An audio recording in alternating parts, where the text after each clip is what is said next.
I'm sure that if you're watching this video, you're thinking about buying an iPad for college. Well, I was you about 2 years ago when I decided to buy mine, and 2 years later, I'm regretting it heavily. I'm here to give you guys my entire take and everything I went through owning my iPad and why I ultimately decided to sell it. I hated the experience of owning an iPad so much that I now advocate and kind of go against it to any person that I know. I'd tell them to just stay away from it as much as they can because Apple and every YouTuber I've seen out there overhypes it for what it really isn't. Believe me, I know that the iPad has a lot of cool features. It has the Apple Pencil, it has a really cool folding keyboard, you get the smaller trackpad, it's a lot more portable than a MacBook, and in my opinion, it's just a lot cooler. When I see someone out there using an iPad with their Apple Pencil, it just looks much better than either using a Mac or just a regular notebook. But the truth is, when it actually comes down to functionality and what you need in a day-to-day as a college student,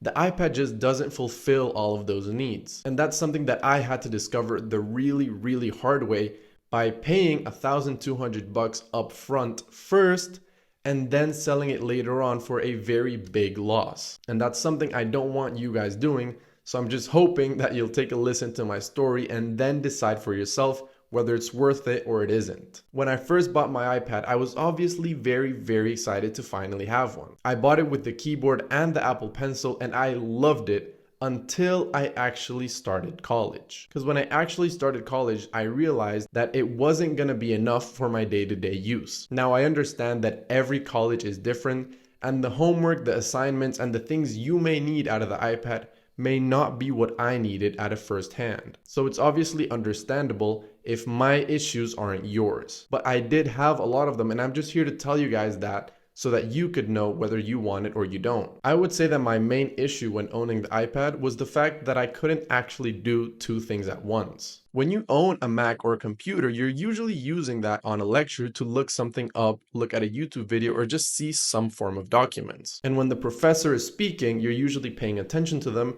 and you're taking notes. And if you're the type of person that wants to replace the note-taking on a regular notebook with note-taking on the iPad, you have to keep in mind that you need to have a computer or a Mac first. Because if you do want to buy the iPad as the whole entire thing that you use for college, then you're going to notice very quickly that it's just not going to be enough. In lectures, you're usually going to need two things open at once. You're going to need to be taking notes about what the professor is saying, and then you need to have something open to look at a classroom, an article, or maybe something else. I ran into that exact same issue so many times, and I was left by the end of the semester using the iPad only as a computer to search things up and then actually having to go out and buy notebooks, which was the exact thing that I didn't want to do, and it was the reason why I did end up buying my iPad in the first place. Or let's say, for example, you have to write an essay. Now, I'm sure that most of you are thinking to yourselves, well, the iPad has a keyboard, right? And while you're right in saying that yes, the iPad does have a keyboard, it doesn't compare in any way to a computer or a laptop's keyboard. The iPad's keyboard, depending on which one you get, can be very flimsy and it can be very small and hard to use, especially if you're a person that's already used to,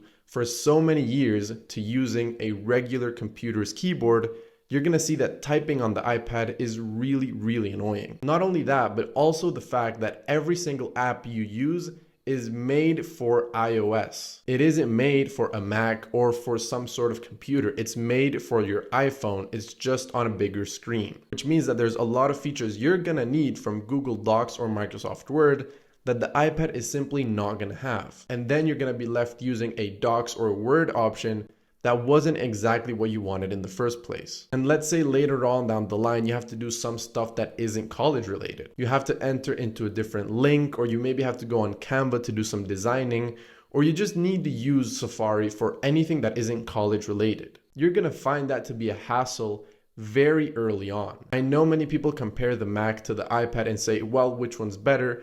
But the thing is, the Mac is just a million times better, especially for a college student. The things you need, you're not going to find from an iPad. Unless, and only unless, you're a creative student. In terms of you're using the iPad for architecture or design or marketing in some way. But if your degree is just something general that doesn't have any specifics into creativity, then it really isn't going to be that useful for you. And that's when I would just recommend you to go ahead and get a MacBook or a much cheaper laptop instead. The only people I would really recommend to get an iPad are people that already have a laptop or a Mac. If that's your case and you already have a laptop or a Mac, then go ahead and buy the iPad because you're gonna get a lot of use for it, and it's actually a really cool product. It's just not for everybody, especially if you only have that iPad for college. With that being said, I do have another video on my channel about the iPads. There's gonna be a card, I think, around here. So if you guys are interested, go ahead and watch that one. But until then, I'll see you guys in the next one.